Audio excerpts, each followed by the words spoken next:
বন্ধুরা, অসুস্থ বউয়ের জন্য শাশুড়ির ও স্বামীর কাণ্ড দেখলে আপনার গায়ের লোম দাঁড়িয়ে যাবে।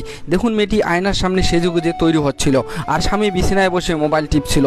ঠিক এই মুহূর্তেই হঠাৎ মেয়েটির পেটে অসহ্য যন্ত্রণা শুরু হয় এবং সে বিছানায় লুটিয়ে পড়ে।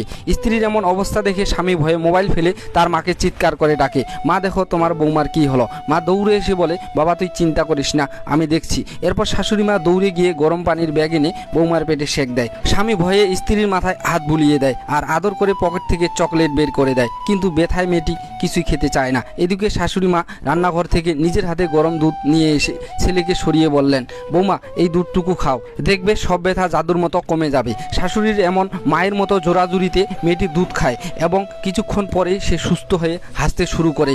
ছেলের বউ সুস্থ হতেই মায়ের মুখও হাসি ফুটে। কিন্তু আসল টুইস্ট দেখুন, শেষে তারা যখন ঘুরতে যাওয়ার জন্য বাইকে উঠছিল, শাশুড়ি মা দৌড়ে এসে বলল, বৌমা দুদিকে পাও দিয়ে বসো না, পেটে ব্যথা, তাই এক পাশে পা দিয়ে সাবধানে বসো, এবং নিজের হাতে বৌমাকে গুছিয়ে বসিয়ে দেন। সত্যি শাশুড়ি যদি মায়ের মতো হয় তবে সেই সংসারটা জান্নাত হয়। আপনার শাশুড়িও কি আপনাকে এমনভাবে ভালোবাসে? কমেন্টে জানান আর ভিডিওটি শেয়ার করে দিন।